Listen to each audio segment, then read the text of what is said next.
I love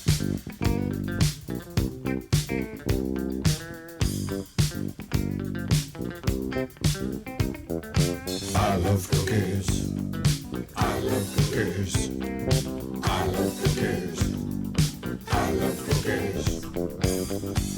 Welcome to Cookies, the world's most influential basketball podcast. I am Ben Dietrich. Jordan Rodelli is on vacation. But man, that Andrew Kuo. No days off. Just career highs on the reg. What's up, Kuo?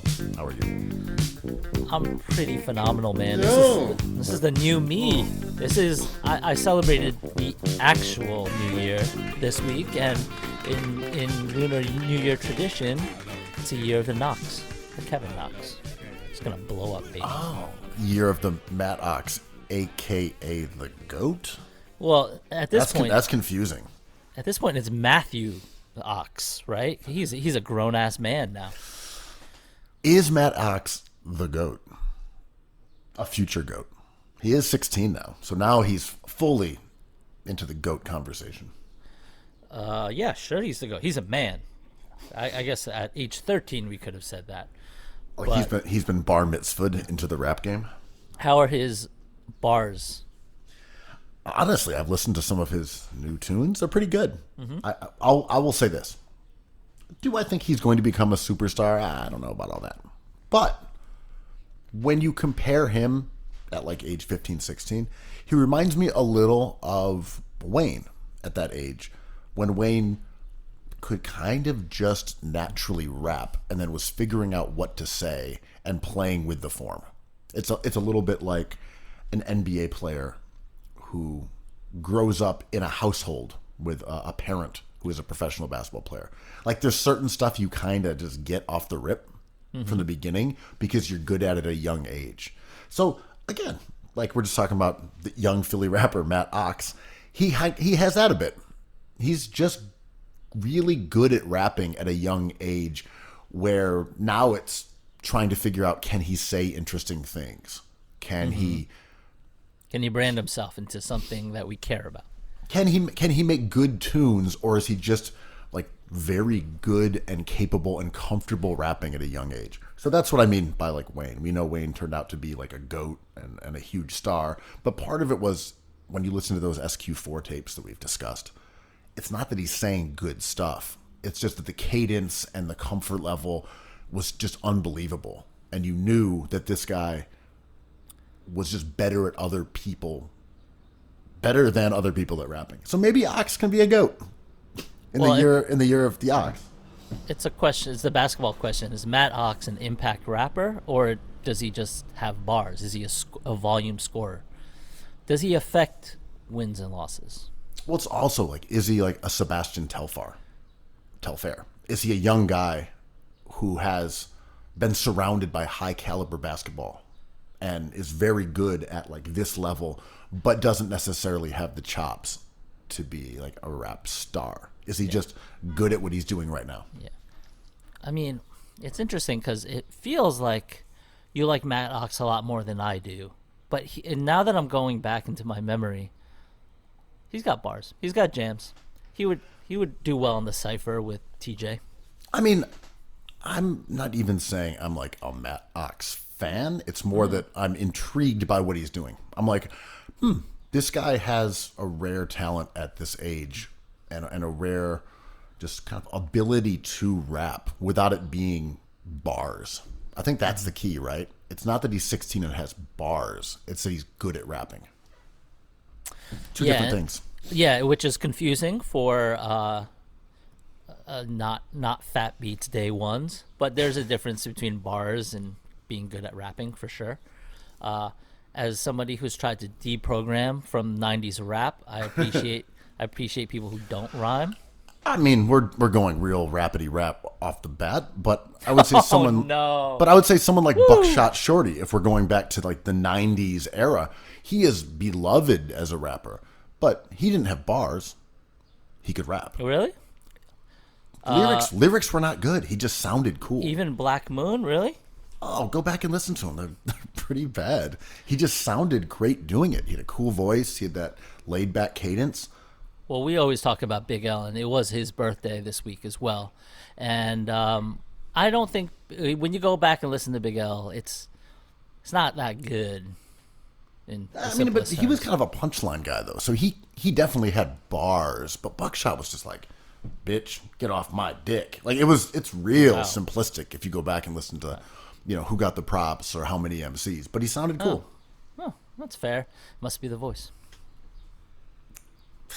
Shout out to Boston rapper Guru. Early member of the BMM. Yeah.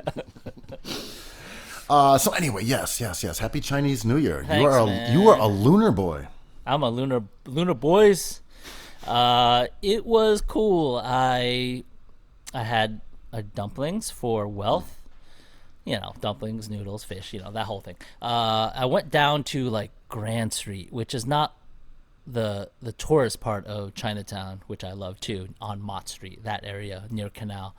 But like kind of a few blocks east of there, I went down to run some errands, and usually it's all closed, right? Because all these stores are like, we're taking 2 weeks off for New Year's because other cultures value self-care, I believe, over Americans. There's and moons. They love the moon. They love moons, and Jamari Moon? What was his name? Jamarian Moon? Slam dunk participant? Jamario Moon, Toronto Raptors wise. And like, it was odd to see all the places open because, we're in COVID and everyone kind of can't really afford to take 2 weeks off. That I don't think that's part of the playbook right now. And it was a bit, I overuse this word, but it was a bit melancholy. It wasn't that festive. I did shadow a white person by accident going from store to store. My usual crawl, I get my vegetables one place, then I get my groceries in the next place, sauces, all that stuff, and then I go get a little dim sum at a bakery. And for some reason, this person was at all three, and I was following them, and they were being so sweet. It was breaking my damn heart. They were like pointing to things, being like, "What's in there? Is it good? Do I need to try that?" I'm like, "That's just a coconut bun, like that's just a pork bun," and I thought it was really sweet. But COVID sucks is my theme. My mind drifted during your engaging tale, but only because you used the phrase "I shadowed a white person," which made me think of The White Shadow, which was nice. a late 70s, early 80s basketball series about like a white dude who takes a job as a high school coach at an, quote, impoverished urban high school with a racially mixed basketball team. And why are ballers nicknamed the Shadow? Good defenders are shadows? I think that's true. That people like that shadowing idea, that mirroring of an offensive player. But I've actually never seen that show, The White Shadow. I just remember it existing. And well, TV started in 1996, so we wouldn't really have to deal with anything before then. Yeah. If anyone has seen that show, sound off in the comments. I just know it existed.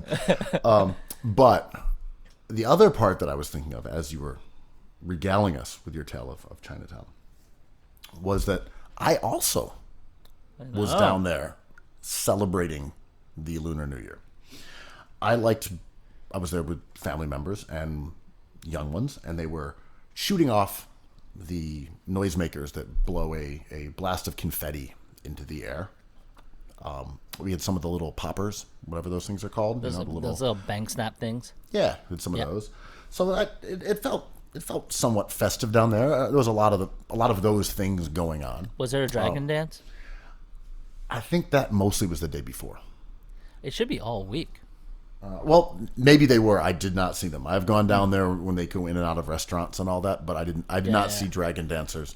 But my friend said that he saw, I think, like 7 dragons the day before. So there was a big dragon day. Nice. Shout out to Goran Dragic. If people haven't seen the dragons, they rule. They rule, and I can't believe it's been a year, but last year I got to hang out on Doyer Street, famous from New Jack City, where the Chinese gang gets mowed down by Uzis, the most 80s weapon of all time. Or a sword. Sword or an Uzi, whatever. Pick your poison, Ben. Whatever you want, yeah. And it was amazing. They rolled up to Namwa Tea Parlor and did the dance, and I realized I had been watching that stuff for like my whole life, like every year for my whole life. Have you seen the YouTube videos that are mostly about a white guy, a white shadow perhaps, going into nail salons, restaurants, etc., just Chinatown local businesses, talking in English for a little while, and then dazzling everyone, astounding them by speaking in Chinese? Yeah, I've seen some of those. Sometimes I think it's kind of foul. You know how, like, when someone rolls up to a Globetrotter and they're like, show me a trick. And the Globetrotter's like, this is my routine. And they take the ball and it turns out, like, they're a down low Globetrotter. It's, like, kind of this, like, ball handling shaming. You've seen those videos? Yeah, the ones that, like, nerds show up to a basketball Yeah. court. And that's a bunch of guys who are 6'8" with, like, fake glasses on. I'm like, that's not a nerd. Yeah, right. Yeah, it's like the aughts movies that were like, I'm just into nerds. I'm like, that's a quarterback with glasses on. That's I a Clark can't Kent believe shit. this 6'9" nerd showed up and beat us at pickup basketball doing windmill jams. Wow. Yeah. And all those guys happened to be recording it. Interesting. He's got shoulder muscles, but not the gamer shoulder muscles. Yeah, so what those are, The I know what videos- you're asking. But the videos I'm talking about, it's specifically one dude. Yeah, I know what you're asking. Is it racist? I don't know if racist. The videos, if people haven't seen them, are They're pretty lighthearted. they're lighthearted. He's not really, he doesn't really play people out. Like, there'll be like a headline, like all YouTube things are, and being like, people shocked. But you watch them, it's basically people being kind of amused and thinking it's cool that a white guy is speaking Chinese in a Chinese establishment. It's not typically a what? It's you're just kind of like, oh, okay, cool. And your Chinese is good. Where Yeah. did you learn it? I mean, Mandarin's a very popular language. But what's amazing about them is they have like 40 million views. Yeah. So many views. I'm like, is this a thing in China? Where they're just like stunned by watching a white guy go into a Chinese restaurant in Chinatown, New York. I'm like, think of the inverse. A Chinese person walks into an American restaurant and speaks English. This is my whole What? life. It's my whole. That's what I'm saying. It's like, it's so It's kind called of my life. Yeah. It's so unimpressive what he's Yeah. doing, yet somehow still really unique and Yeah. and a phenomenon on YouTube. I mean, I have a couple points. I feel like sometimes Chinese people in Chinatown, like shop owners, restaurant people, will seem like a little curt. It's not that they're rude. It's just the culture there. They don't really care about the stuff we care about. They weren't born here. You know, like that kind of rap disrespect doesn't really exist on a plane for them. So like, oh, cool, you speak Chinese. We're not even going to ask you how you learned it, but that was sweet. You know, it's just like, there's a level of disinterest there that I think is amusing. I mean, these have a couple double takes per episode that they For sure. do a few times in slow motion with sound effects, like ooga, Yeah, oh, bah. Yeah, and it's like, Sorry. I mean, I think, I just got an undoing flashback. My bad. and I think this is why they're popular, right? It's like laugh track or blooper reels, right? Yes. Like that kind of stuff. Yeah, but they're sweet and they're harmless, and he's not using it for mischief or anything. I've also seen him try this after learning a little bit of other languages Yeah. and going to like Little Senegal in Harlem, and people are just summarily unimpressed by his efforts. Well, there is a level of disrespect in that community, right? Like, I think I also just think his Chinese is a lot better that could than be what it. he's speaking up there. That could be it too. There was that Fox News anchor that was famous for going around Chinatown and asking like 75-year-old ladies what they thought of Taylor Swift, which was just like mean-spirited. But you know, a lot of comedy is mean-spirited, and that wasn't comedy. That was just like Fox just doing something. But I remember like sometimes when people roll up to me, now that COVID is a thing, I don't really see that many people, even though there's Asian violence out there. But I just don't go outside that much. But sometimes when people roll up to me, they're like, standard, like, go back to your country. It's like, whatever. And I can speak English. They kind of do a double take. And I'm like, no, keep on going. Like, nothing's changed. I just know how to speak English. Yeah. And they're just, like, offended that I know how to speak English. They're like, well, fuck you. And I'm like, I don't know what I know what I did, but, like, I act stupid. And I'm like, what's the problem here? Like, you're just trying to get up to the garden to rave. You're not hurting anyone. Well, it's going to be really confusing when our Lord and Savior Mayor Andrew Yang takes the helm and changes the entire culture of New York City. So, your man's and him, Yang, fresh off of his bowl of chicken water. Delicious looking. Maybe. Just scoop the lumps out. He's blowing people out in the mayoral polls. There are not a lot of strong candidates this time around, which is a bit strange, but not unusual, to be honest. I don't think we are frequently blown away by the mayoral candidates that are presented with us. It's the worst job in America. I mean, de Blasio was not someone that anyone particularly liked. He kind of became, I don't know, like best available white guy after Wiener went down in Scandal, and that was it. He kind of went on best available white guy, but let's stop and frisk, and became mayor. And he's gone on to become one of the most, I would say, universally reviled his owners in New York recent history. No one likes de Blasio. So you look at the people who are running this time. You have Yang. You have Eric Adams. It's like a Brooklyn police commissioner, police chief guy. You have Scott Stringer, who is like a fairly progressive, experienced bureaucrat. Comptroller is one of the strangest words. I never really know what they do. And then you've got Ray McGuire, who is kind of a James Dolan puppet. Sounds like he might be from Boston, if you ask me. He's from Wall Street. Say the word chowder, Ray. We want to hear you say it. It's like chowder. Okay, chowder. But yeah, it does look like Yang has the inside track here.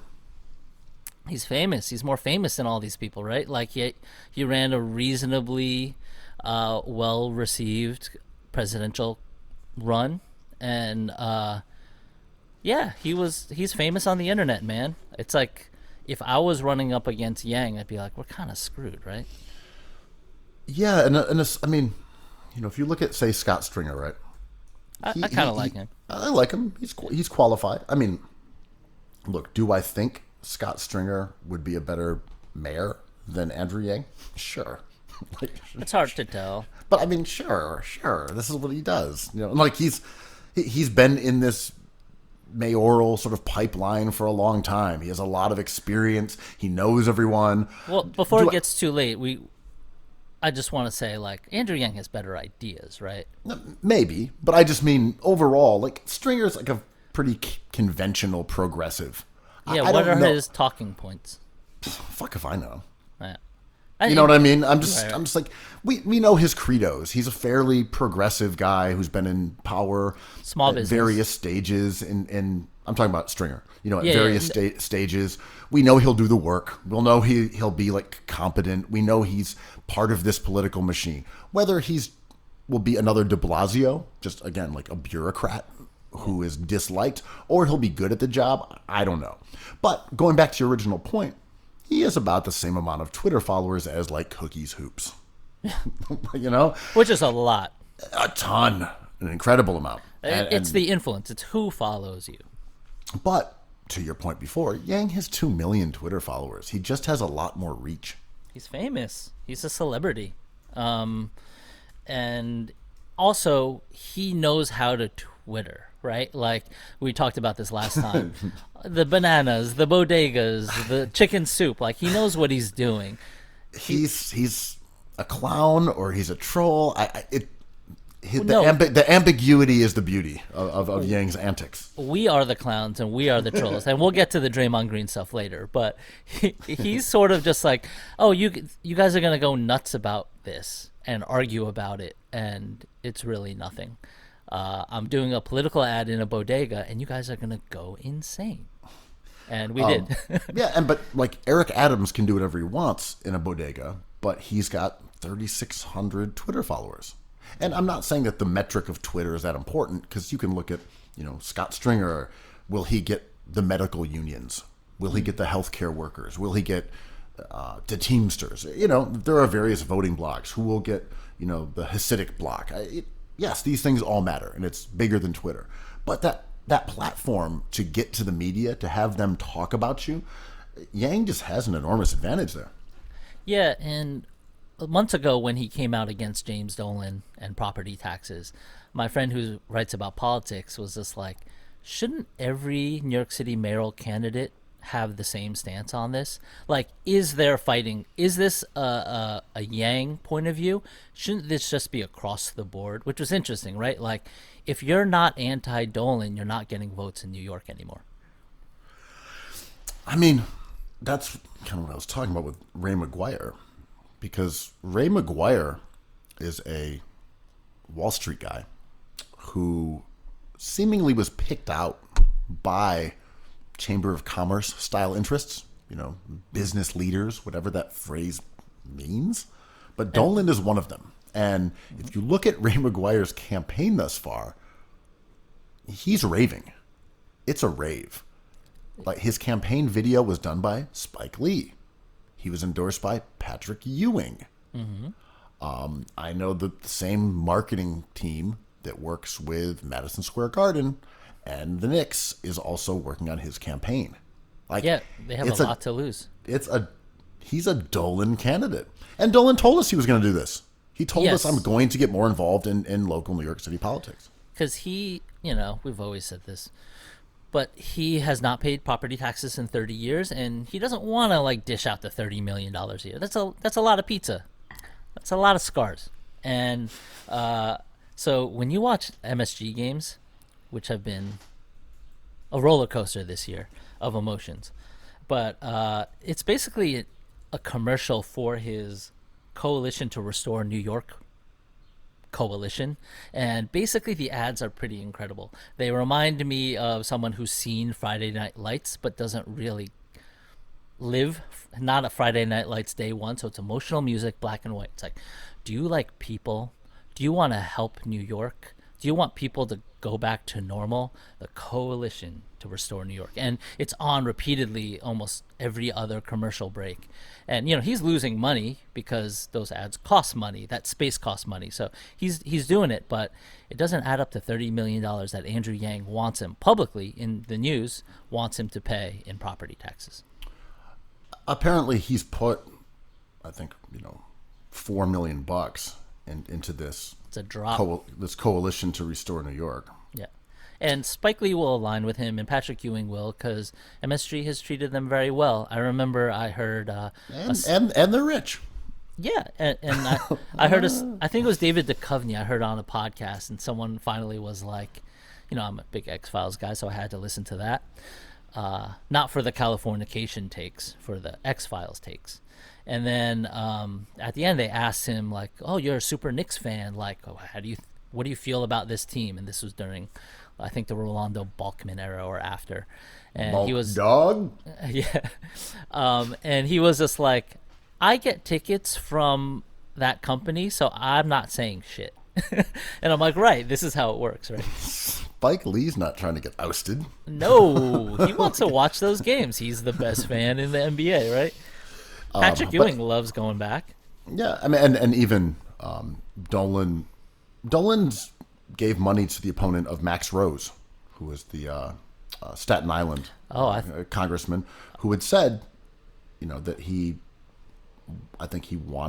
talked a lot of shit about the Knicks and that, about selling the team. So Dolan has both his own economic interest, but also, an axe to grind against politicians who criticize the Knicks and want him to sell the team. I mean, this was what Dolan wrote in an email. When Max Rose was talking shit.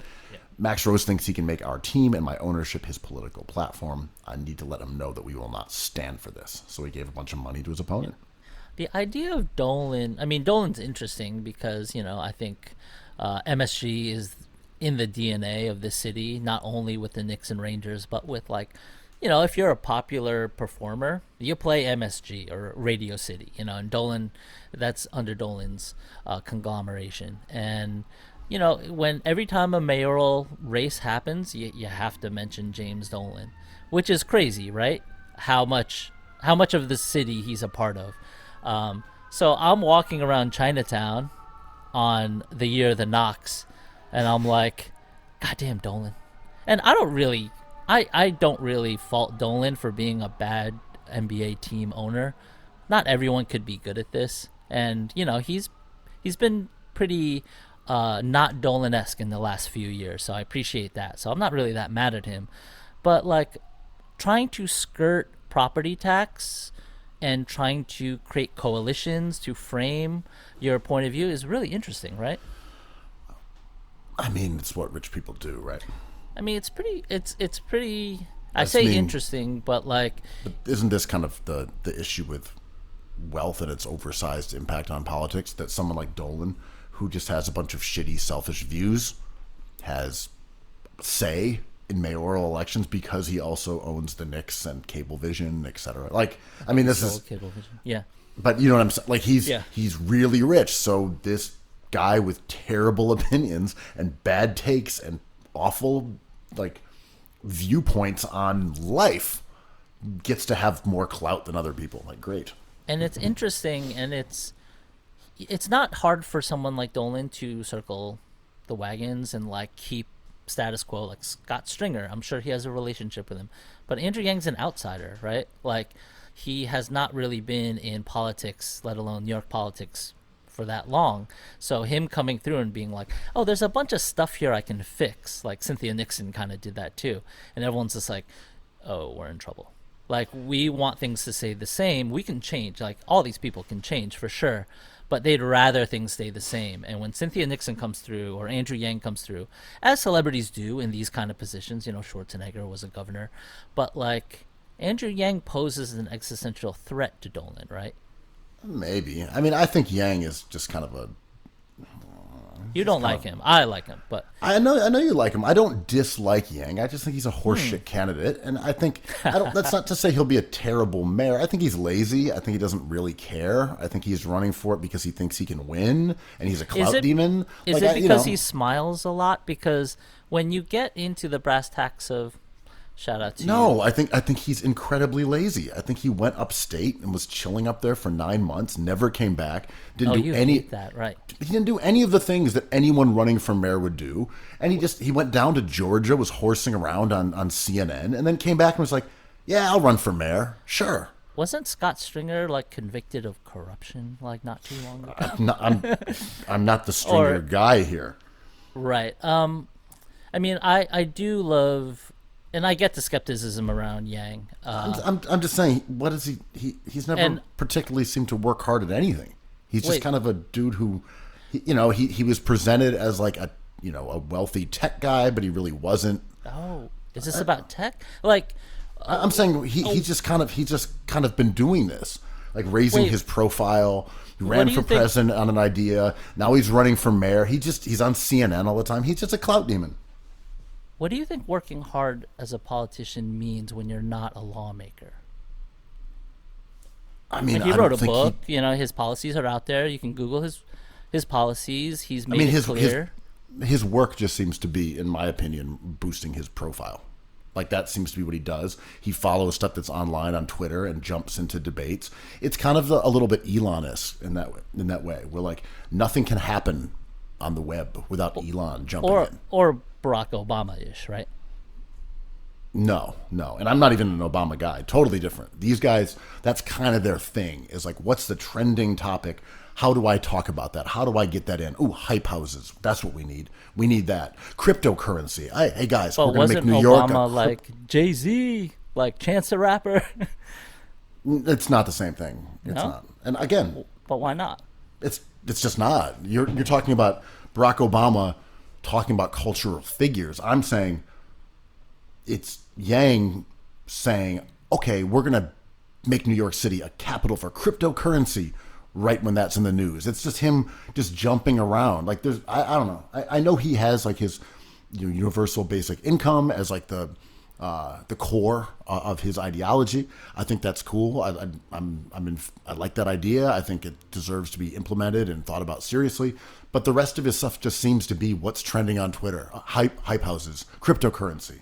Like there doesn't seem to be that much cohering the rest of it together. But maybe that's just how he gets attention, which goes back to what I'm saying, that I think he's just kind of a clout chaser.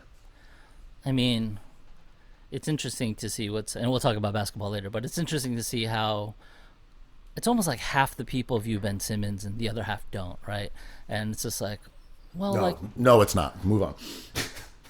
I mean, just to call Yang a clout chaser is interesting, right? Like, I mean, but he obviously is. Like, that goes without saying. He is. And whether you're like, that's cool, it'll help him get elected, we're on the same page with that. We've just, he's got 2 million followers because he's a clout chaser. Because he wanted to be on CNN every day. And he did it. Like, he did a good job elevating his platform, which may, in turn, lead to him being the mayor of New York. Like, mission accomplished. I mean, maybe we have to back up a few steps, and I have to ask, what do you think a politician is? I mean, it doesn't benefit from staying under the radar, right? No, a lot of them are clout chasers. It's a huge part of the job, no doubt. You have to connect with as many people as you can and be visible, right? Because if you're not visible, you have zero chance and you're in the wrong business. For sure. And I'm saying for Yang as an outsider, where there is not really much of a there in terms of experience in government, which I think is perhaps overrated. I think you can make that argument. Yeah, right. I mean, do I think that lifelong Republicans are good at government? Like maybe from a strategic standpoint, but it doesn't make their opinions or policies any more palatable. So I'm not holding political years of grinding away through the political system as being a phenomenal attribute, because that's who Bill de Blasio was. Originalism started in politics, right? Yeah, but what I'm saying, when Yang seems to be fluttering around and just clinging at things that will get attention on his opinions. And this goes from him running up in bodegas, it goes to his crypto stuff. Like, didn't Kamala Harris and Biden, doesn't Bernie Sanders flutter around and gather clout? I mean, I don't think you could compare any.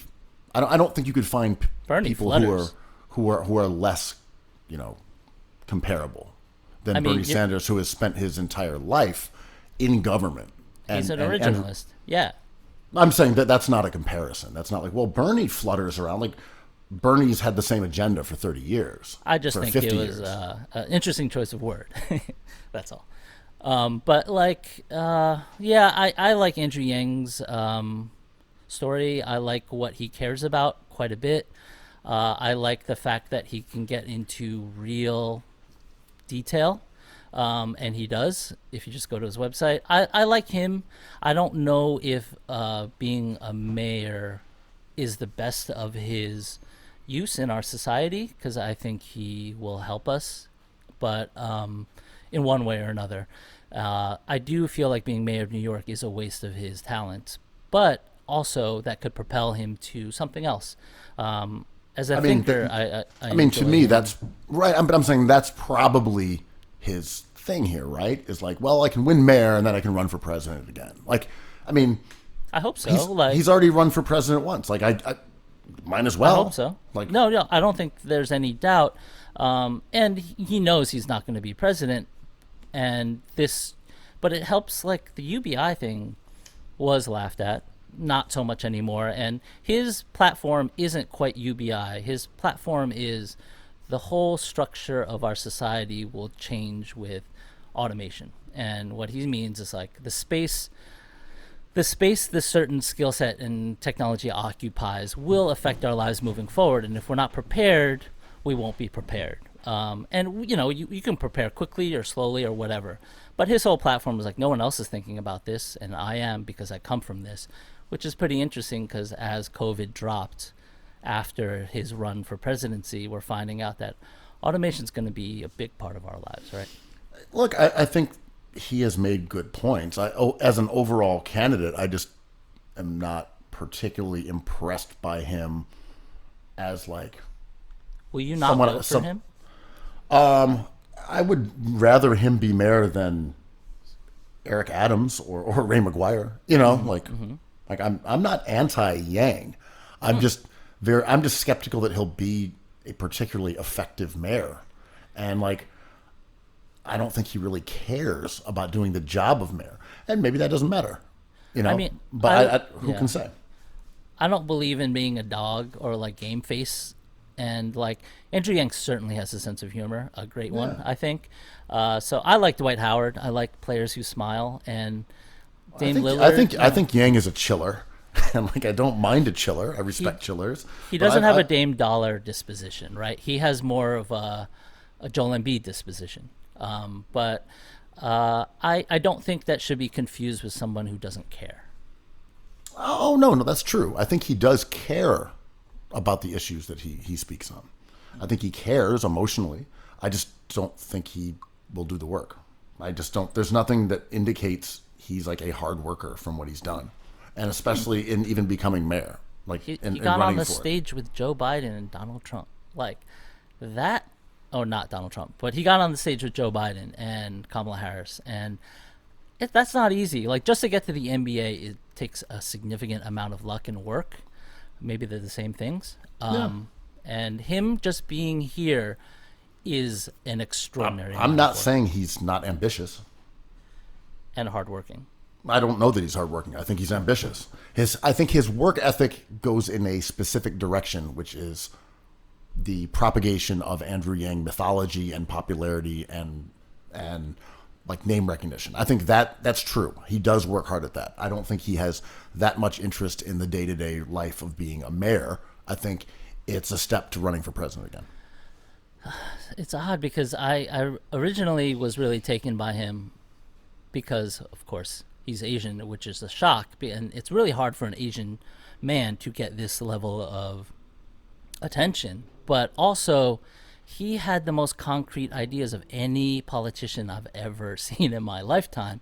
And he just was like, here are my 10 bullet points. And within those 10 bullet points, there's 10 more bullet points. And I was like, oh, he's the advanced analytics guy. I love this. And he's just like, think about happiness and think about numbers and how they're related. And I'm like, yo, man, this is some pre-Marie Kondo stuff, right? Yeah, I don't view Yang as being that guy at all. Like, I just don't. I view Yang as having ideas where he bounces around. I think he's probably going to win mayor. I mean, the election's in a few months. I'm not mad at him being mayor. Like, if you look at the other candidates, there's no one that I'm like fully love more than him. Like, I will vote for Stringer over Yang. Probably. Wow. Probably. But Yang is wow. funnier as mayor, and I think having an Asian guy is cool. Having a younger guy is cool. Having someone who wants to go to war with Dolan is funny. Like there's a comedic upside to Yang. Wait, what is more appealing about Scott Stringer? And this is personal stuff. Like we don't. Because I think Scott Stringer is a like tried and true conventional progressive who will do the job of being mayor. Interesting. Okay. Yeah, that's fair. Whatever. That's it. It's not like I'm a Stringer day one. Love that guy, Scott Stringer. But it's interesting to see our city maybe, hopefully, by the summer coming out of these COVID rules, right? And to kind of predict or hope for what New York City will look like in a year from now. It's going to take some time, and maybe 2 years, 5 years, 7, and whoever's mayor might affect this in a different way. Like mayor of New York, starting from Ed Koch, Ed Koch was the classic, like didn't do much, but was a celebrity, showed up at award shows, friends with Cyndi Lauper, all that stuff. Right. And he was well loved, but the city didn't Actually, you know, some people consider it the golden age of New York, and he didn't really get in the way of anything. He wasn't that guy, and whoever is mayor next, I think will have an opportunity and will probably have more expectations than a mayor like Dinkins had, right? Because it was a different time and we weren't coming out of a global pandemic where 50% of businesses are like on life support. So I think the next mayor will have an influence, and however you see New York City looking will be dependent on who's mayor. Yeah, it's hard to know how fast New York will bounce back. My overall philosophy on everything has been that humans are remarkably adaptable. And in the same way, we went from saying, we're never going to stay inside for more than 10 days to we're never coming back outside ever again. I don't think it's going to take an incredible amount of time for life to get back to somewhat normal in terms of restaurants and bars and people doing things, because we've seen that happen in other countries. Like there may be backslides because of different strains of coronavirus, et cetera. But, in general, we've seen life in Australia or China and go back to normalcy in a lot of ways. So I think having a mayor who cares about the future of the city is really important. I can't say I know what any of these specific candidates' vision for New York is. When I look around on the street, are we going to have structures for outdoor dining like indefinitely? Probably not, right? I know de Blasio said we're going to have these forever, but will we? Once restaurants are open inside, do they want to maintain a wooden shack with heaters outdoors? I don't know. It's hard to say. I mean, it's interesting. When I think of outdoor dining, I immediately think of the revenue New York City makes on parking tickets, and that kind of being eaten into if you take away parking spots on streets, especially down here in the Lower East Side. Like, these are all parking spots that restaurants are occupying. And I love it because, I don't have to park a car and I love food. But there's an interesting kind of siphoning of one resource to put it into the other. And then how do you make up for that money? Do you tax restaurants for certain things that weren't taxed before? It gets kind of tricky in terms of budgeting, but in terms of and this is why I love certain candidates over other candidates in general, is some people are like, well, the quality of life in New York is important and budgeting will figure itself out. I mean, when you're talking about the parking tickets, I'm sure they've lost incredible amounts of revenue by making alternate side parking only once a week too. Huge. It's a big part. It was crazy having that shit twice a week, which meant you had to move your car. Yeah. Like Monday, Tuesday, Thursday, and Friday. Just fucking insane. And the amount of pollution that causes is also gnarly because it means so many people are just sitting in idling cars, waiting an hour for, the street sweeper to go past and then moving across the street. Like, all my friends who have cars, and you could talk to this point, have told me about PTSD in the middle of the night, waking up being like, where's my car? Is that at some place good? Did I forget to, change the side of the street? And they have to recall that they had moved their car or not moved their car. Yeah, having it just once a week is so much easier. People are very anti-car, and I respect that. And I'm kind of anti-car despite having one, if that makes sense. Well, there's a growing sentiment that we should change the way we use petroleum and energy, and there's been a car pushback for decades. But it's one also less about car, right? It's also about the commitment to public space. When someone says, "Well, look at your street. Why should people who have cars, who often have more money, or be able to control, 5 foot by 15 feet or whatever a car is, 5 by 10, 5 by 15 of public space? Why shouldn't that be a park? Why shouldn't that be seating? Why shouldn't that be a playground?" And I get that. I think that's a totally valid position to have. Yeah, and if we just look at the way New York City was designed, our coastlines on the small island are highways, right? The FDR and the West Side Highway, and it's a shame that they aren't parks or public spaces, and the middle should be where the cars are, like a human body or an animal, right? Like your arteries are in the middle, and instead of Central Park being in the middle of Manhattan, it should be two parks on the sides of Manhattan. I mean, I just think overall, the elimination of huge areas of New York and saying you can't park here at all, and the only drivers that can go through are whether cabs or deliveries. Sure, do that. I mean, they do that all over Europe. There are areas in Italy where if you're driving around, you're always going to get a ticket because you don't know how to read the street signs. But basically, if you go in that area and you're in a rental car, you'll get a ticket. Yeah. But delivery vans or cabs or people who live in that neighborhood will not. So, those kind of restrictions are really common all over the place. I don't know. I think New York as a carless city would be quite cool.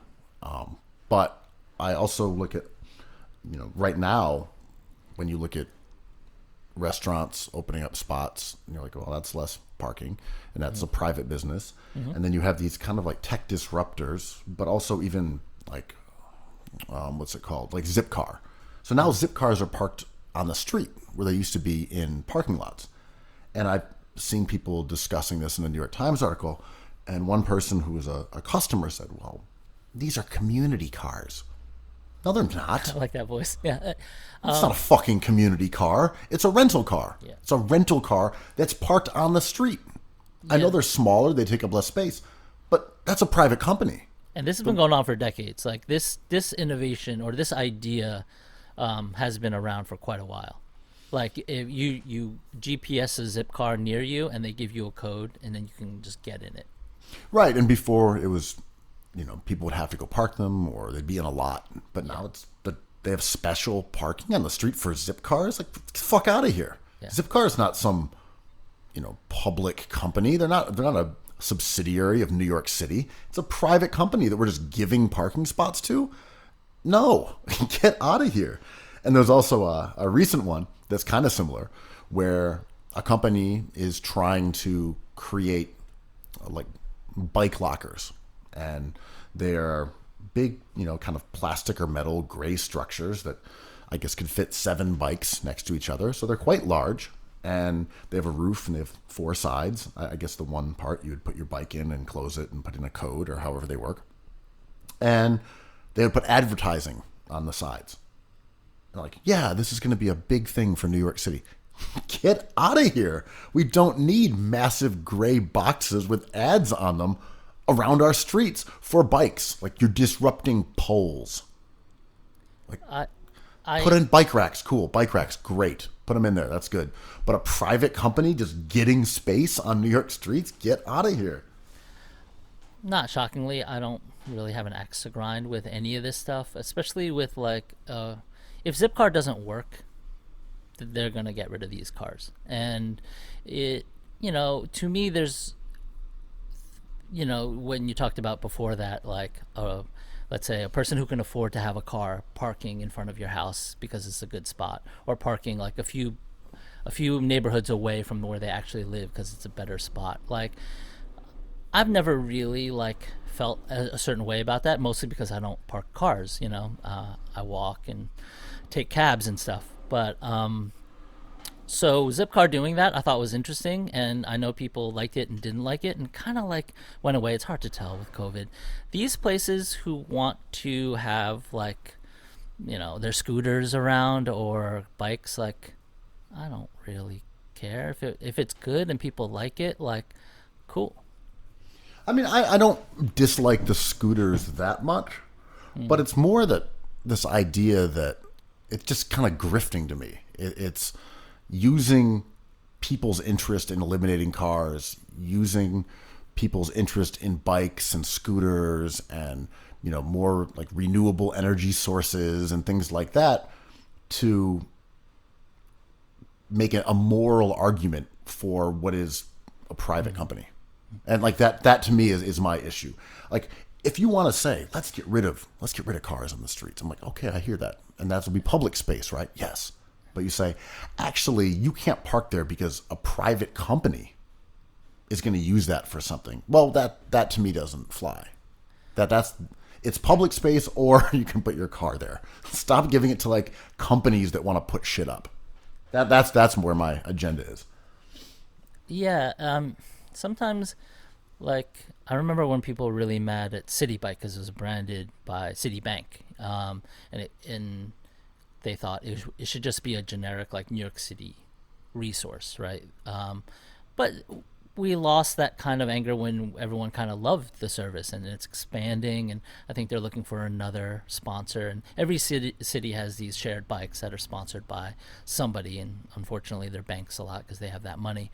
But I was in the grocery store the other day and I saw a bottle of water that said like naturally gluten-free, and I thought that was so interesting because it's like, it's sort of like what the Pistons are doing, right? It's like, we know all these things, but just go for it. Like, tell us these obvious things. It's like no animals were harmed in the making of these vegetables. And I'm like, cool. Totally not here nor there, but like, I can't argue with that. And like marketing, there's good marketing and there's bad marketing. I think bad marketing is annoying because you always think you can do better. Armchair marketers, right? But I'm not mad at people trying to appeal their product. I mean, if it doesn't work, it's just not going to work. Well, right. I'm okay with like a bike share system that has a corporate sponsor. I get the critique of it, but that's still something that's like that was a New York City program, from my understanding, that they wanted to roll those out and they had sponsors for it. But that was something that made sense to do, and I support them putting shareable bikes all over the place, even though it takes away valuable parking spots. Yeah, it does. No, yeah, but sure. I'm with it. That's cool. Yeah. But these seem different because, from my understanding, they are, especially with Zipcar, they are not like a New York City initiative. It is a private company saying, I'm just going to lay claim to part of your public space under the guise of it being like for the greater good, for community. And that's what I'm irked by, like the community grift. It's less that they're saying that it's for the community, it's that they're succeeding and being able to claim these parts of turf that they just should not have any right to at all. And the mayor or whoever the mayor employs will have a point of view and either auction off these places or not. Remember those pink clothing recycling bins that were around for like 4 or 5 months? There were these big Salvation Armies, for the listeners. They're big Salvation Army like kind of containers that you put clothes in, but you can't fish them out without like a hook, right?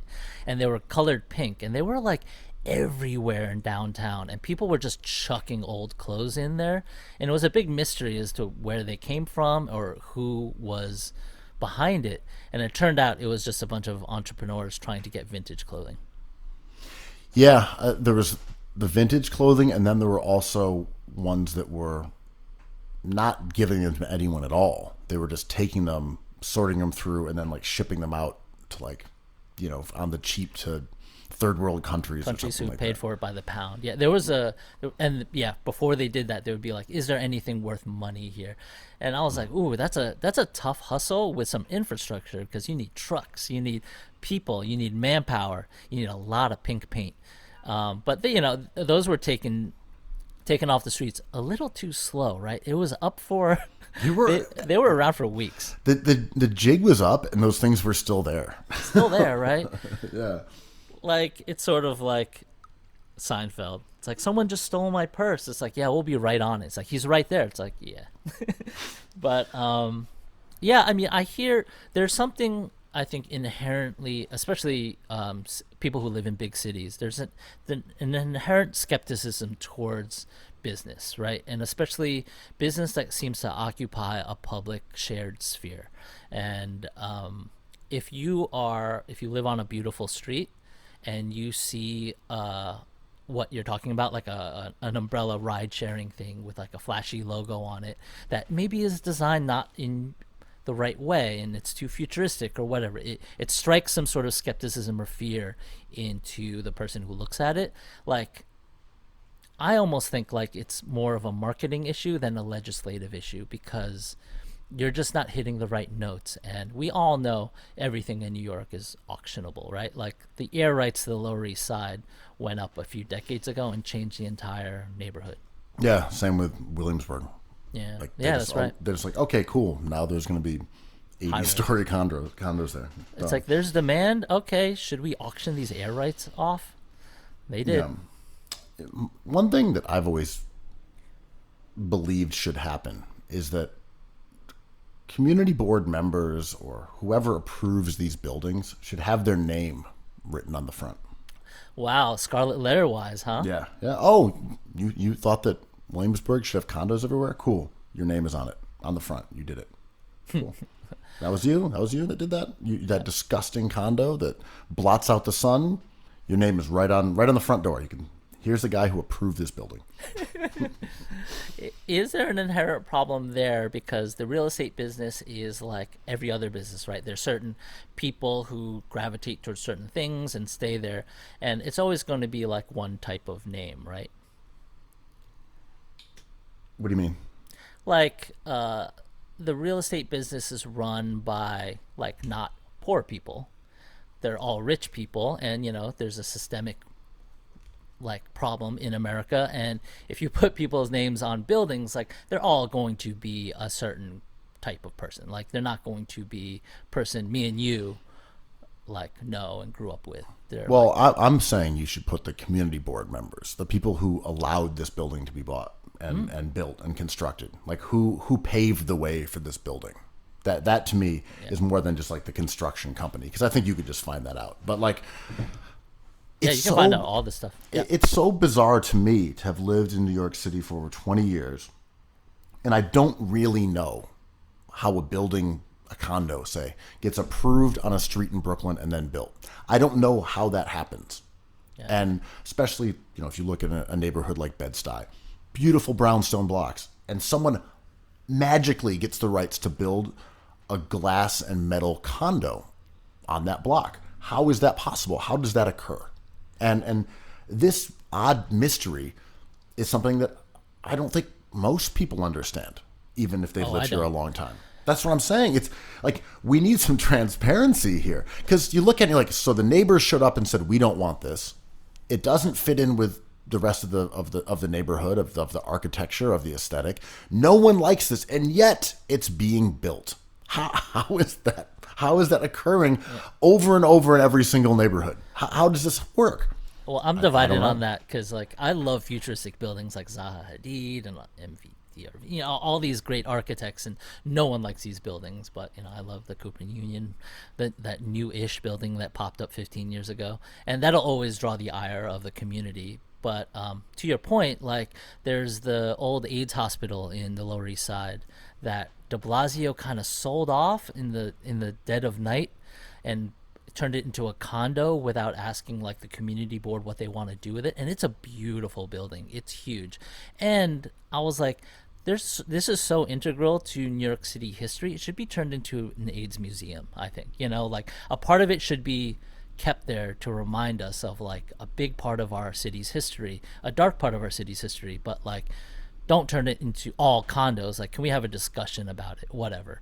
Because it's a really like, it's a heavy building, but it's beautiful. And those condos are going to be crazy. We're talking like $5 to $10 million. Yeah, that's just what we needed. Thank God. Some more expensive condos in New York City. And there was pushback. I believe they stopped him because the community was like, yo, what the hell? And then Trump happened and all this stuff happened, and we lost the energy to pay attention to it, and it's just moving forward. Just moving forward. The Julius Randle story. People are yelling that Julius Randle is an all-star. Quickly is the future of the NBA. The Knicks are a juggernaut. They have passed. No, they're not quite 500. They're close. They're close to 500. They're half a game behind the top three team, the Boston Celtics. The floundering, rebuilding Celtics. Yeah. The Celtics, sellers. So the Knicks still cellar dwellers. Offensive rating bad. Defensive rating, good. They're winning some games. One game under 500. People are excited about this team. You have expressed many times that you would prefer they tank, that they are intentionally bad, and that helps their lottery situation for next season. How are you feeling right now?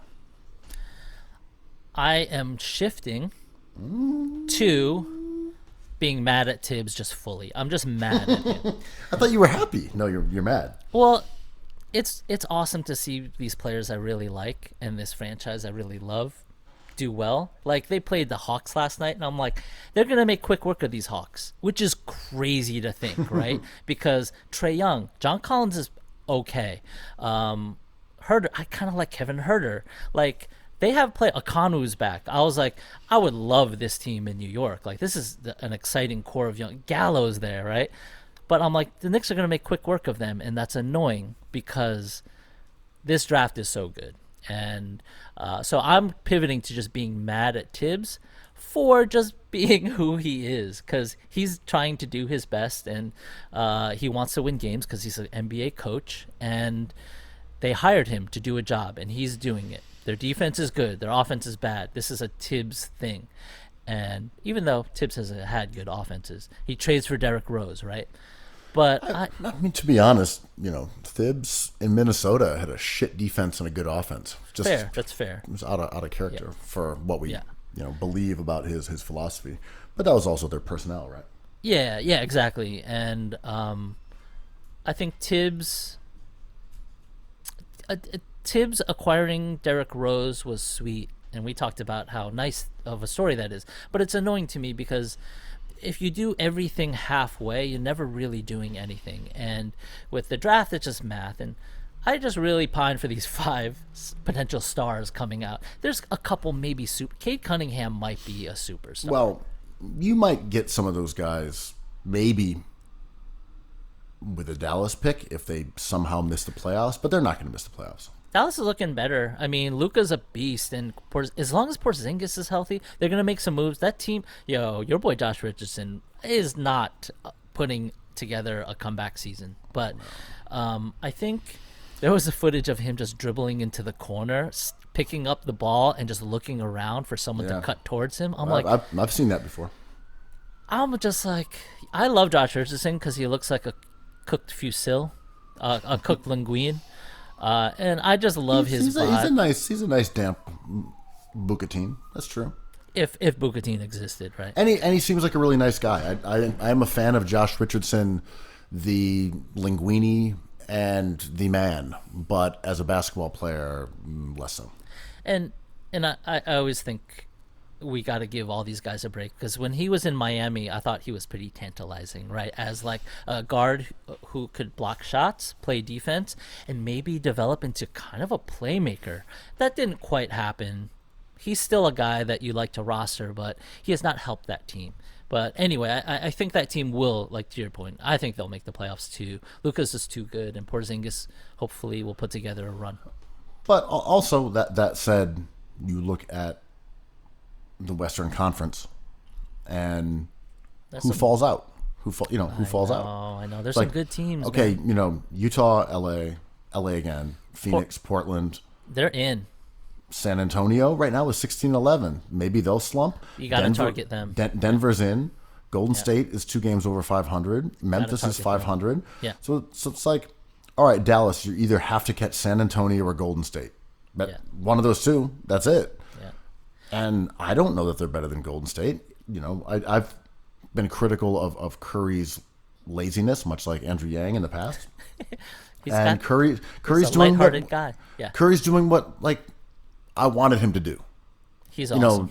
He's going out there for a 500 team and balling out and just leading them to being pretty good. That was really what I wanted to see. Flawed roster, yes.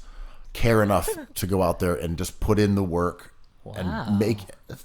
Do you want it more, Steph Curry? Steph Curry, we know. We've discussed this many times. Steph Curry definitely has not wanted it more in the past. I think he does, but I also don't care because he's good enough to cruise. But I hear you. I'm saying he's balling out. He's playing incredibly well over a sustained period of time that wasn't based on him being insulted on Twitter or Dame Lillard saying that they were similar. Like, he's night in and night out, especially because Draymond's been healthy and huge is a great pairing with him for obvious reasons. Yeah. He's doing a great job, and I love it. So this to get back to, can Dallas catch Golden State and San Antonio? Maybe. And from the Magellan Knicks perspective, in this conversation is real, and the pick is already lost, because if you're hovering around the play-in, the pick's no good. They have to be a little worse than this for the pick to kind of bear fruit. And it's nice. I'll take that 13, 14, 15, 16, wherever it lands. That's really nice. But it's not going to get you Jalen Suggs.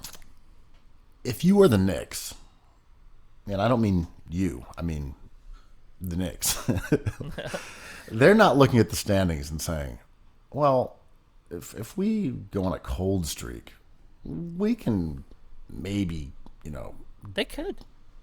But they're not. It's not the plan. It doesn't seem like it's the plan. I think they're going to be buyers at the deadline, which is crazy. Well, but I mean, they should be, because in a lot of ways, unless they just pulled the plug, they've kind of played themselves out of getting a really good draft pick.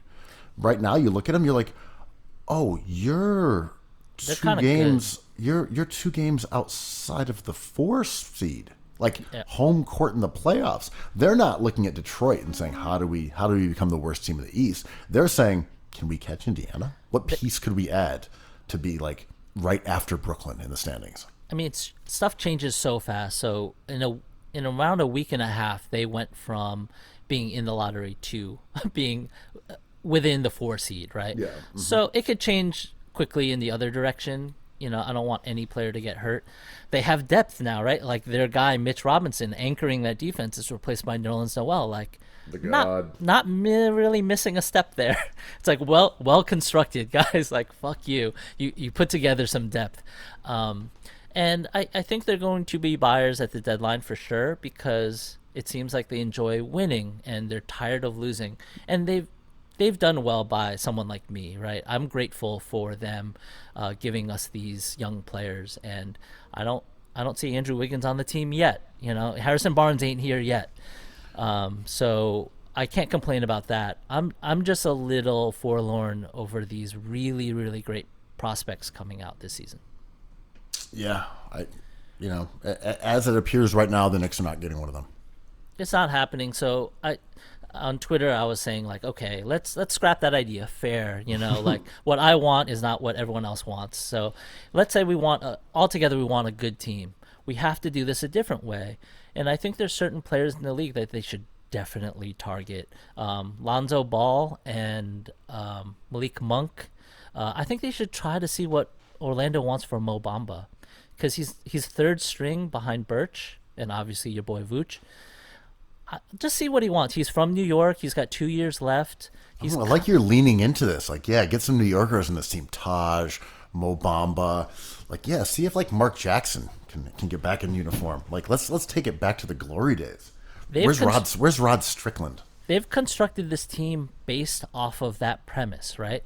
Like, the Knicks are like, we like CAA, we like Kentucky, and we like New York. And I'm like, that works. That is a good enough, not the best, but a good enough point of view to get some really good players. If that makes you want Mo Bamba, get Mo Bamba. I mean, bring me all the Lances. Lance Thomas, Lance Stevenson. Let's get all the Brooklyn Lances here on board and take this New York-centric bodega basketball train all the way to the promised land. I mean, this is my dream. I want all of the Texas teams to be like hillbillies, right? Or whatever, like 20 years ago stereotypes. I want all the Boston players to be leprechauns. I want all the LA players to be actors. You know the drill. I mean, that's why Anthony Mason's kind of just like the GOAT, Nick. Hell, he loved this. He was Andrew Yang. He loved the spotlight. Remember, he was in the Woody Allen movie with Charlize Theron, Celebrity. How dare you call Anthony Mason Andrew Yang? He loved the spot. He made it to a Biggie Smalls song. That's true. He's from Queens. Yep. He was one of the greatest point guards the Heat ever had. But yeah, I think the Knicks are suddenly buyers. That might change. I don't think there should be an urgency right now, and maybe the Knicks are still deciding what their path is going to be, and they're just going to let Thibs play it out. But it has been nice seeing Twitter or group chats with people being like really excited about this Knicks team, being excited about Randall, being excited about Quickly. That's fun. I mean, this is how it may not be for a long-term goal. It may not be ideal in terms of turning this group into a champion, but man, basketball is supposed to be fun. You're supposed to like your team. You're supposed to be happy when they win. You're supposed to root for them, and be enthusiastic about the young players. Great. That's all good. It's so funny, right? Because this keys into just my personal personality. I am always the ant, and I'm never the grasshopper. I just have a lot of worry in my life, so I'm always planning. I'm always telling my friends, it's well, be careful because in a week you're gonna need this, and in 20 years you're gonna need this. So I'm annoying that way. So to me, I agree. This team, I'll take all the joy we can get out of this stone, this blood from the stone. But laugh now, cry later, right? Because the true joy comes in sustainable, good players, and the Knicks have not found a superstar yet, respect to IQ. For sure. And that's by eking out wins and grinding your way up the standings this season, you miss out on a player who could potentially just make you good. transform your organization for the next decade. Yeah, and that's where I'm bummed. And if this draft was the Zion draft, I'd be like, okay, it's a little top heavy. This draft has 5 ballers, so it's a shame, but I get it. It's all good. Well, this brings us over to a frequent topic here on Cookies Hoops, the world's most influential basketball podcast, and Ben Simmons, as you said, a number 1 pick overall, a guy who is a real difference maker. He had a career high last night, scored in the 40s, and was very close to it being a triple-double. Just Didn't Maxey steal his last rebound? I forget. Oh, no, that was quickly on Randall. My bad. But, one of the best games of his career. If scoring is something that you are very into, it was his best scoring game, literally. So, yeah, a great performance by him. And I think we've seen a bit of a shift in the way that Ben Simmons is discussed. I know, on one hand, my agenda has always been that this guy is really good and he should be appreciated. That's been my agenda for 4 years, that this guy is great. He's super talented. He's a championship pillar, and you should appreciate it, especially if you're a Sixers fan. That's been my agenda. He hasn't made improvements. Dude, he popped out of the womb as an all-star. That's why. So it's nice seeing him recognized for doing excellent things on the court. That is cool. I'm glad for that. Yeah. At the same time, it being a discussion from the Philly media and from pundits and whoever, the bloggers, if you will, the little stinkers, it wouldn't be right if it didn't have an idiotic angle to it. Which is, of course, that this is the version of Ben Simmons I've been asking for, not the prior one. Right. I was right in that he was disappointing and wasn't that good. And, perhaps even because of my shitty words, he has now become the player that I was asking him to be. Kudos to Ben for becoming a different player than the one that I had been criticizing moronically for the last 3 years. You got to give Ben Simmons credit for reading my personal blog, my Diaryland entry, where I said he needed it more. He needed to want it more, and he did. I used to have a teacher in college who I fought with, who would just destroy people in crits on the first week, just rail into people, just being like, what are you doing in art school? You're not an artist, whatever, all this, just demolishing people in tears, right? And at the end, he'd just be like, this is a great painting. You guys have made such strides. I'm so proud of you. And I took him aside. I'm like, fuck you. This is the same work this person's been making the whole time. You're doing a thing. And I think the little stinkers are doing a thing, right? 100%. And, I think part of it is that the natural human distaste for saying I was wrong. Yeah. I bungled that one. Wow. Whoa. I was off. And this is the refusal to acknowledge that people didn't see what was happening, that they were incorrect, that their concerns about Ben's lack of a three ball were wrong. They're wrong. That Ben was not having a negative impact on Joel Embiid's performance, that he wasn't limiting their offense. They were wrong. They were fucking wrong. For years, we had to hear their bullshit. They were wrong over and over and over. Writing articles, blogging, potting, they were wrong. I heard two people talking about all-star voting in the East, and they were like, does Simmons make it as a guard or a big? And they're like, we need to rethink what positions are. I'm like, oh, God. It's never ending. It doesn't end. People were wrong. And instead of saying, yeah, you know how I was ragging on Ben Simmons when he came back from knee injury and was rusty for a couple weeks? I was kind of a shithead, huh? Like, I sucked for that. Instead, it's, now here's the version we wanted to see. And the telltale word, of course, is aggressive. Aggressive. It's aggressive. See, this is the aggressiveness that I was talking about, which is just shorthand for wanting it. It's like Ben Simmons doesn't want to be great. He doesn't want to shoot threes. He doesn't want to improve his game. He doesn't want to score enough. He doesn't want to get fouled because he's afraid to take the shots. He doesn't want to be the man. He doesn't have the right mentality. It's just aggressiveness. He has to be aggressive. He has to get downhill and be aggressive. I don't think I'd be good at deep frying a turkey. I've always wanted to, but I think I would. In New York City, it's also a little treacherous. I have nowhere to do it. I could do it in my fire escape, but I'm not going to do it. It doesn't mean I don't want Thanksgiving more. I want it pretty bad. Deep frying a turkey is just not in my skill set. I think I'd do a better job roasting a turkey, or maybe a tofurkey, or maybe some impossible meat. So, it doesn't mean I don't want it more, but I help everyone around me by doing a better job cooking dinner.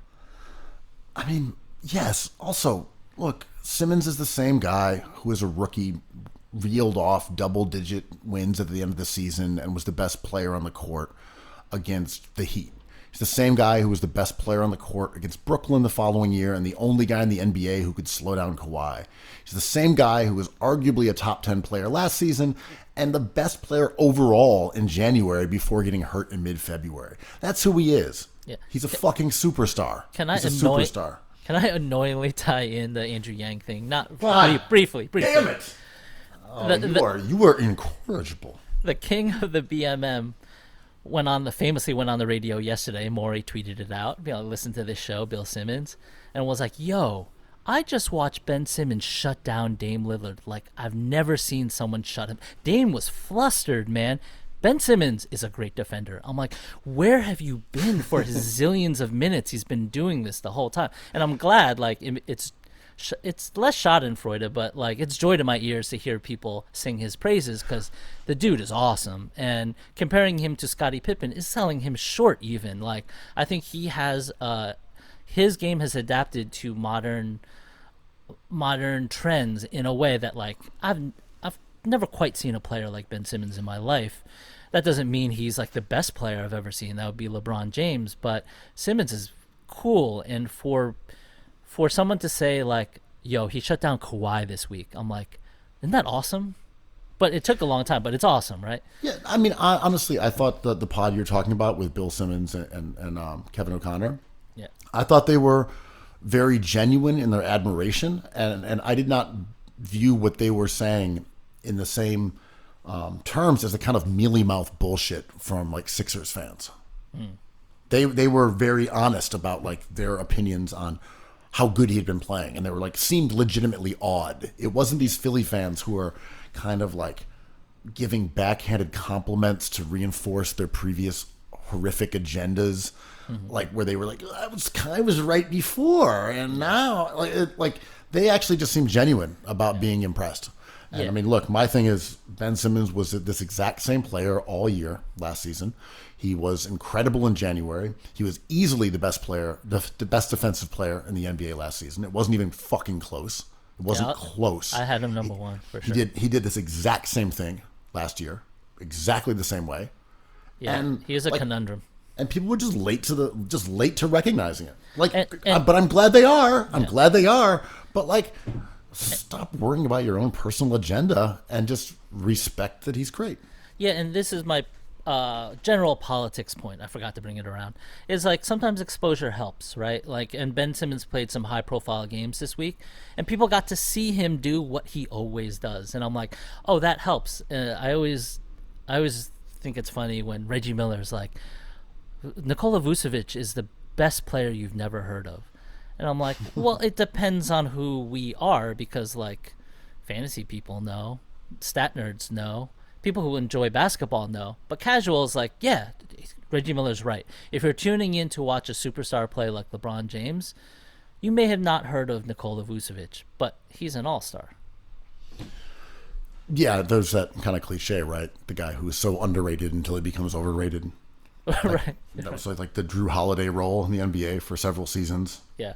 Vooch, I would say, falls under that category. Chris Middleton. There's always a few of those guys. Mike Conley, always. Yeah. But anyway, my last point about the Sixers, because there's a lot of talk about how they're not shooting threes. And it's true, statistically. They are not getting many three-pointers up. And that's been a real noticeable part of their offense over the last few games, not taking threes. On one hand, Phoenix is, I believe, second best in the NBA at preventing three-pointers, and Utah is third best. So Philly, having a natural proclivity towards avoiding three-pointers, was going to be showcased by these two teams. I got some mixed feelings, dude. You know, I love those. As I know you do, as process versus results guys, right? You look here and you say, we know that taking a lot of three-pointers is a sign of a healthy modern offense. That's what you do. You know, you take a lot of threes, that they are valuable. Generating threes is an important part of modern basketball. Not against it. And that teams who take a lot of mid-range jumpers are making mistakes. And we've argued on the side of the three ball because the math has made sense in an overall way for like a decade and a half, right? We've been on the side of three-pointers going back to, when Mike D'Antoni was in Phoenix, and his Quentin style Richardson. and pace and space was viewed as like a gimmick. We have been on the side of Morey ball. That's our side. That's who we've been with. And I look at the Sixers offense and I say, yeah, but their starting lineup has the best offense in the NBA. Like, they don't take threes. What was the common part of the dominating defenses last season from Milwaukee and Toronto? Was that they gave up more threes than anyone else. Like, there may be more than one way to skin a cat here, depending on your personnel. 1,000%. So while I get that concern, and it does bug me when Tobias Harris, who shoots 40% from three, doesn't even look at the line and just charges into the lane, I'm like, you know what? His true shooting percentage is 60%. That's the same as shooting a three at 40%, And you look at Joe and you look at Ben, you're like, these guys are getting to the line, they're scoring effectively. Those three guys are the main components of Philly's offense, and they generate about 8 to 9 threes collectively per game. This team's not going to shoot threes, but the offense is unbelievable. So even though there are aesthetic resemblances between this year and last year in terms of shot selection, the results are very fucking different.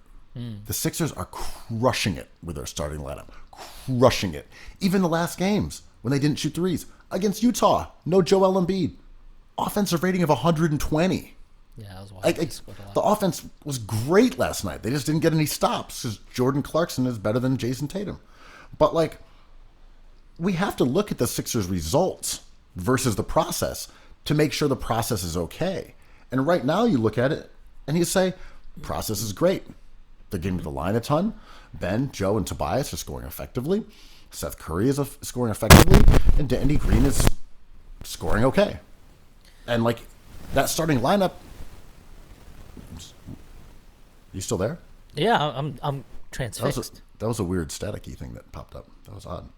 Oh. So anyway, my point is that starting lineup, despite not taking any threes, is a closed loop. There are no other individuals contributing to it. So when everyone on that unit is scoring incredibly efficiently, then they're great at offense, and it doesn't matter what kind of shots they're taking. They have an effective field goal percentage of 61%, the highest in the NBA, with no fucking threes. And I don't know. It's cool. It's cool. And this goes back to Simmons' rookie year when he started garnering all this criticism. And it feels like a little bit of a riddle, right? Like, you nerds told us three-point shooting was the most valuable thing. And now you're telling us a player who doesn't shoot threes is awesome. How can both those things be right? And it's just like, well, if you want to get into it, you're right. It sounds contradictory, but the riddle is Ben Simmons cannot shoot threes or even free throws, but he might be a really great shooter. Because what he does is he hammers home the thing he does well over and over and doesn't really take, like, he's like 7 for 9, 7 for 10, 6 for 8. You know, like, that is very efficient. And that's the stuff I love. And what we talked about a lot previous to this is in 2021, you need volume scoring because every team has at least two guys who could Jordan Clarkson the hell out of you, right? So not having Embiid last night was a big issue because while I think Ben Simmons is as good as Embiid, even as Embiid is having an MVP run, defensively, creating shots, creating points. Yeah. Not having another scorer out there does you in when you run into Donovan Mitchell and Jordan Clarkson, right? You know, Tobias had a good game. Look, Really good. I'm in full agreement that I wish that Tobias took more threes. I think he is having an excellent year scoring the ball. He just does not. He's a little too much of a pragmatist. When he misses a couple threes, he's not that kind of chucker who just brain dead keeps firing up. He says, actually, I'm done taking threes. Now I'm going to get to the basket. But again, the results are okay. And I'm just going to be pretty zen about it when I look at the Sixers starting lineup Drake. and say, look, these guys are scoring really well. I just can't get upset about the offense when the numbers are these. And if you look at Philly, their offensive rating, defensive rating, net rating, they do really resemble last year's team. Where it's like, oh, you're like a top 5-ish defense. You're a middle-of-the-pack offense. Net rating is good but not great. I know these guys. It's not true. It's not true. They are a weirdly offensive juggernaut that is hiding in plain sight because their backup units are so horrific on offense. And their defense hasn't been that great lately. Sixers are just a different team than people think. Yeah, and I saw people dragging Danny Green last night for not contributing. And, you know, like, Simmons went off and there's offensive real estate, right? And Simmons gobbled up a lot of it yesterday. But, yeah, Danny Green optically has bad nights, and people were posting pics of Rob Lowe and Rob Pelinka being like, gotcha, you know, like, we got Dennis Schroeder and you got Danny Green. And then I looked at the numbers. Schroeder is shooting like shit. Danny Green is shooting from 364. Schroeder's shooting 315. Schroeder's having the worst season of his career since his rookie year. I just wanted to throw that out there. I think Danny Green has lost a step as an on-ball defender. For sure. You know, but look, 3-and-D guys have a bit of a thankless job. Yeah. They are going to have those nights where they go 1 of 7, and everyone says, you, sir, suck at basketball. You're a bad basketball player. And that's just always going to happen, you know? And then they'll go 4 of 6 the next night, and no one will be impressed because they only scored 11 points anyhow. Right. So, yeah, Danny Green went 1 of 6 last night, 1 of 4. You know, he was he was all right. You know what I mean? Like, he had the same plus minus as Tobias Harris. Yeah, again, these are all things with a lot of moving parts. But, like, you know, I thought the biggest problem was that Utah's good, man. I mean, Utah just shot really well. Yeah. You know? Jordan Clarkson just went off. Yeah. The Sixers lost because the Jazz are leading the league in three-point shooting and put it on them from the perimeter. And I'm proud of my Asian brother, Jordan Clarkson, who just like leaped over Tiger Woods as the boy. But speaking about fan stuff, and a lot of our discussion is about like what happens on the court and how we perceive it, right? And did you see what Draymond Green said after the Warriors game last night? Yeah, that was awesome. And just to quickly try to paraphrase, he was pointing out the hypocrisy in how the league and I guess fans, but just the perception overall of how players who ask for a trade are fined. Like, and he mentioned Anthony Davis being fined for $100,000, or James Harden being vilified for seemingly dogging it when he wanted to be moved from Houston. Not in a good way like Marcus Morris, in a bad way, dogging. Not like a James Ennis way, not a dog. Yeah. But how they were treated by fans and the media and the league, as opposed to, say, the Detroit Pistons, who are doing a fascinating thing, right? Yeah, so the Pistons announced that they're just not going to play Blake Griffin and Andre Drummond anymore, 2 former All-Stars, and they're just going to sit them on the sideline. And Dre made the point. He said these guys are expected to remain professional and in shape and not, be in their feelings by just being shut down by an NBA team and told that they're being traded, while players are being vilified when they want a change of scenery. So Dre, astute points as usual. Yeah, and I thought, I obviously agree with all that stuff. And where I started thinking about was Dre was not talking about the NBA. The NBA finds these guys as kind of hand slaps, kind of wink winks. It sucks to spend $100,000 on something like, demanding a trade or leaking information or tampering. All that stuff, they should get rid of it for sure.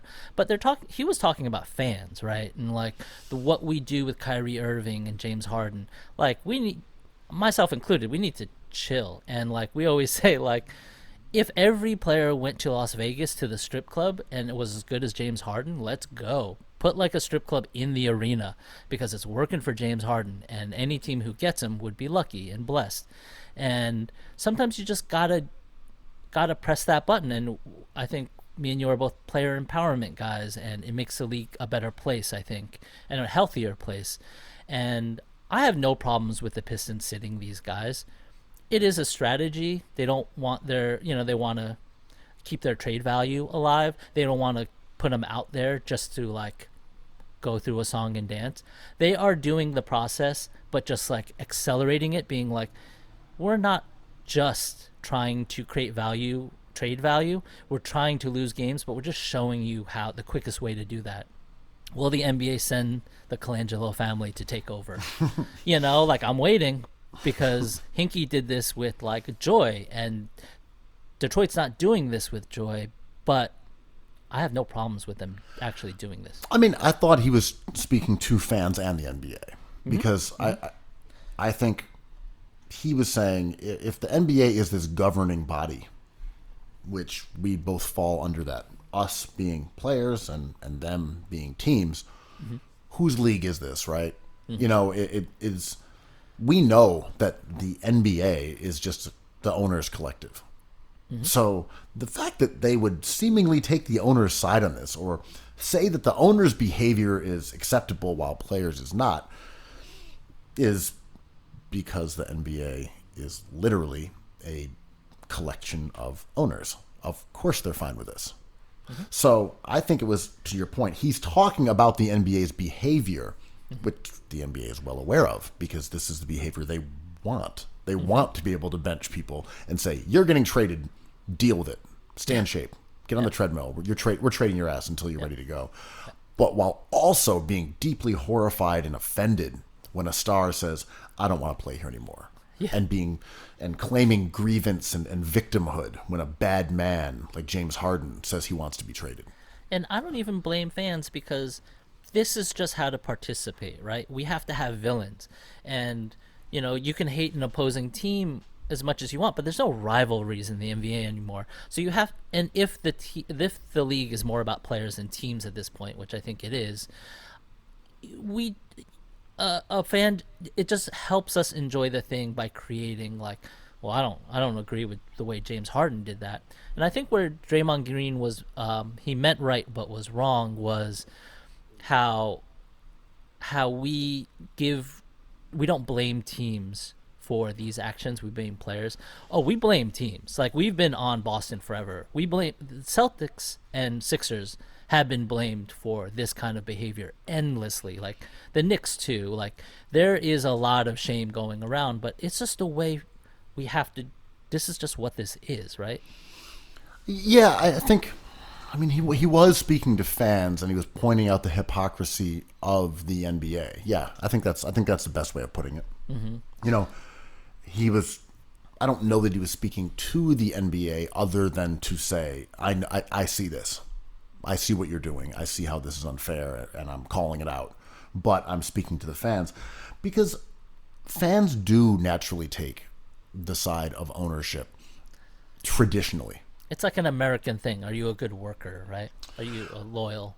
Well, it's also that our ideas about fanhood are based on Lunch you pills root for the franchise, and you root for the local cagers, and the players come and go, but your loyalty remains to the company, to the brand, and that is a very American sort of capitalistic way of looking at it. The revolutionary spirit, right? Like the workers, they come and go, but you know who you love?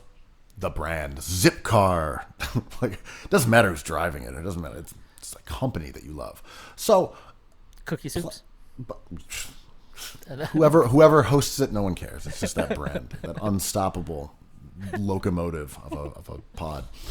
But when we talk about modern fandom, I think it has shifted, and you see it when, like during Black Lives Matter, and you'd see Sixers players do something and it be retweeted and liked by Celtics fans, and from the other way as well. Jaylen Brown would say something, you'd see Sixers fans retweeting it and liking it and being like, "Thank you, King." It's those team things went completely out of the window when it was about the players. And I think the younger style of fan, the younger, more engaged style of fan, is stepping away from that idea that this is a team-friendly contract is a good contract. Mm-hmm. It's like, depends on for who. Like, oh yeah, Shake Milton's on one of the best contracts in the NBA. Is he? Or is he on one of the worst? Yeah. His contract fucking sucks for Shake Milton. Yeah. But he's making basically a minimum for the next 3 years, which is great for the Sixers and their cap situation. So, I think we're getting better at separating between, even linguistically, who the good guys and the bad guys are. I mean, I agree. It's simple things like ESPN's trade machine, and now there's different versions of it. But we all became capologists overnight. And for people who spend time on that, you're like, wait, this is kind of a fucked up thing, right? Because I'm finding value everywhere, and this shouldn't be. This player should be paid more. And, I've always held on to the idea that the salary cap is, in its DNA, a kind of a racist idea. Just let people make money, cap the front office, but the front office doesn't look like the players, whatever. And I was thinking about this with the Knicks, not to circle back to the Sun, but RJ Barrett will get paid a lot of money, probably more money than Kevin Knox in his career. Kevin Knox is kind of the better player, so he's going to be a more valuable player because he won't make as much money on the cap hit. Mm-hmm. But it's worse for him, man. Yeah. He's as good as RJ Barrett. He's just not perceived the same way. But I'm like, you should be making $20 million a year, man. That's how I see it. I am encouraged by the way that, especially younger fans, but more and more fans are not viewing things as starkly in terms of favorable to the owners. And I'm glad Dre said what he did, because he's 100% right. And players have complained about this for a while, about the difference between asking for a trade and being traded. That teams can do whatever they want. They can just waive you. You're out of here. But if you skip a practice, you're villainized. Talk to Isaiah Thomas in Boston. Talk to Paul Pierce and Kevin Garnett when they got traded from Boston. These players were hurt, and they were shown that loyalty was important, and they were just like, yeah, wear that green on my shoulder and my heart, and then they just get moved to Brunch Town. But we see this hypocrisy all the time when exactly. It's this idea that whenever a player gets traded, they're like, well, it's just business. That's the cliche, right? It's just business. Just business is the only way of looking at it. When players ask for a trade, it's viewed as betrayal. Yeah. Oh my God, he didn't want to be here. Ship his ass out. That ingrate. He didn't want to wear the Kith alternate uniform. Yeah. Ship his ass out. We hated you anyway. Like, Well, I'm at the point where I look at Dame Lillard playing for one team for his whole career, and I'm like, well, what's wrong with you, man? Do you not want it enough? Like, you're just gonna languish in a very comfortable, maybe like a celestial seasoned, sleepy bear vibe up in the Northwest, a place we love. But I mean, if he should take his talents to South Beach if he wants to do something, right?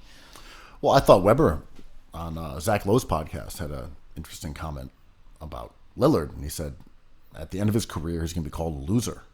Yeah, because he's not going to win on the court. So he's great, one of my favorite players. Yeah. He's awesome, right? When he's a free agent, he's going to stay there because he's confident, arrogant, he's worked his butt off, and he loves Portland.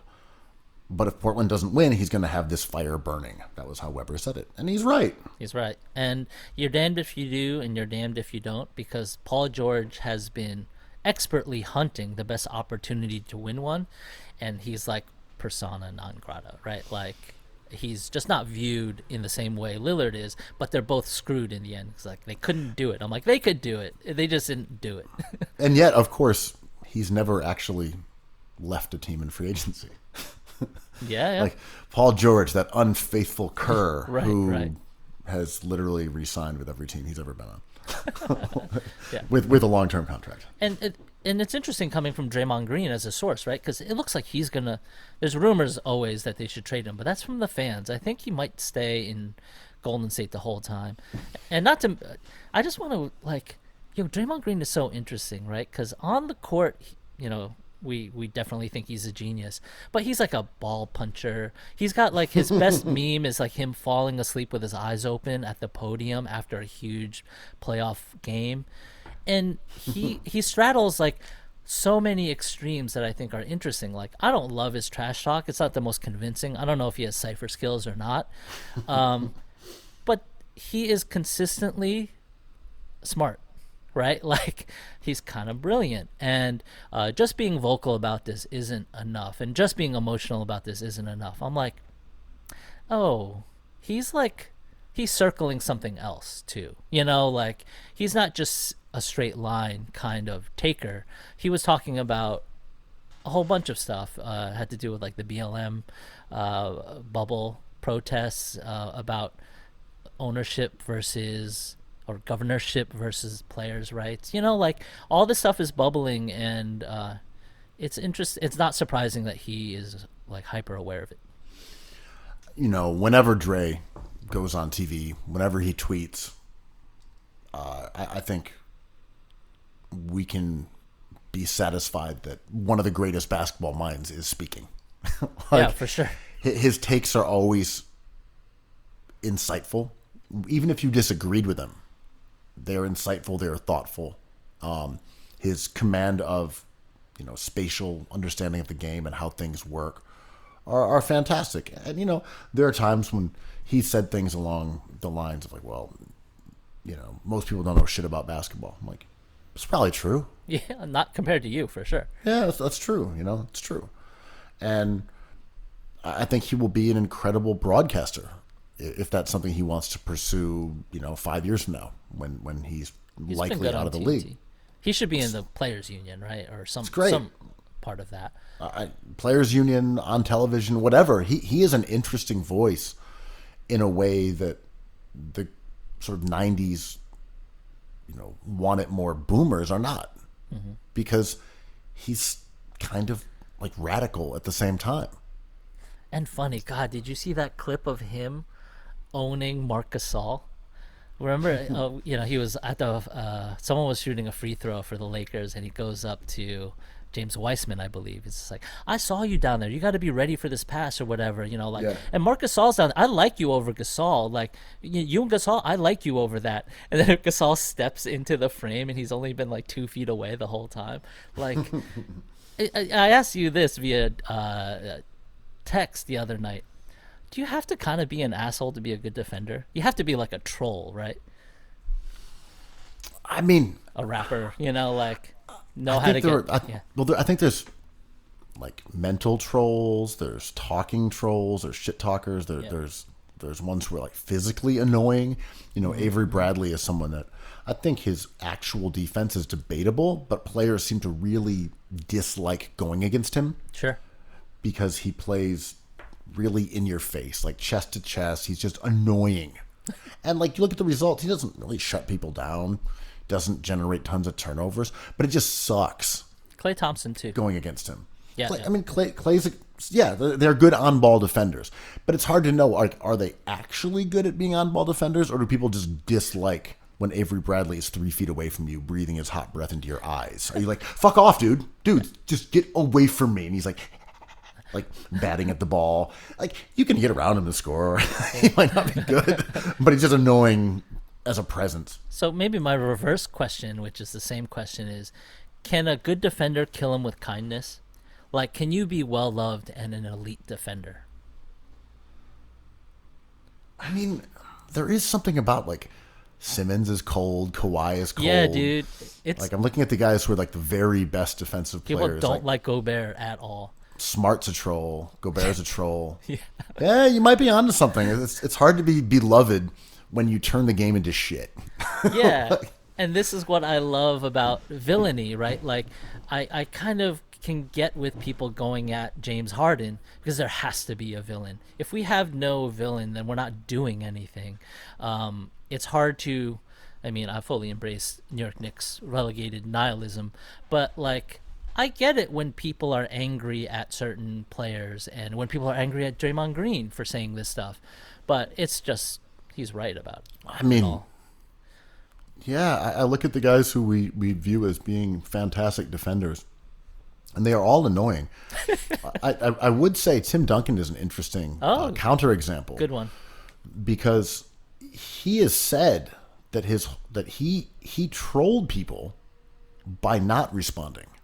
I mean, he has said that specifically, that he would try to get people angry and would love it by not responding to people's words, by not reacting. Yeah. So Duncan was also unliked and was also a troll, just in a completely different way. So he does sneakily fall under your paradigm for the elite defender, because he loved it. Seeing people blowing their top and screaming at the ref, and Duncan just being there, Dennis Rodman impassive and stoic. Inside, he was there like, tee hee hee hee hee. Yeah. Just loving it. Yeah, and like, God, now I'm thinking about it more. All the good defenders throughout history, right? Like Lane Beer, KG, pre-NBA, I'm sorry, Dennis Rodman. And you see people punching up. Like, I don't think Lance Stevenson or J.R. Smith are elite defenders, but they weren't bad defenders, and they definitely tried the troll. I mean, Kyle Lowry is a troll. He's a great defender. He's so well-loved, though. Is he the foil? On the court, he's actively disliked. He's a huge flopper. That is true. Very, very true. Right. One guy I would say that doesn't have that reputation is probably because he's so young is Jonathan Isaac and like Robert Covington. They're both very disruptive players. So it's almost a different style, right? Like disruptors may not be disliked. Isaac is like, you will be okay with me on the court as a great defender, but off the court, I kind of like this president. I'm a chud. Yeah, this is the modern troll. It's my whole vibe, not what I do. It's almost on-ball defenders and rim protectors kind of have to be dicks. Yeah, disruptive off-ball guys who they're allowed to be whatever. And they I think we sorted it. They have to take that bullet, right? It's just like, you will not be well loved, but you will be a great player. Yeah, I'm glad we got to the bottom of that. That was really good. That was pretty cool. Also, Ted Cruz has Jonathan Isaac's haircut. What's up with that? I saw that photo, and it seemed genuine. It was floating around everywhere. Yeah. What happened there? Was it a mistake that he leaned into, or was he going for the Isaac?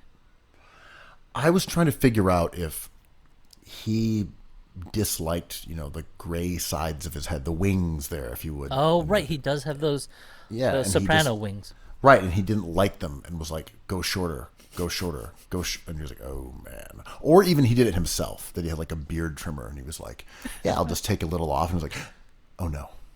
Was it like that on both sides? Yeah, I don't know. We only saw the right side, right? How do you do, fellow kids? I don't know. I mean, talk about a master troll. There you go. Among many things. Elite troll. Yeah. Hey, man. Well, look. Welcome to the year of the ox. Yep, the Matthew Ox.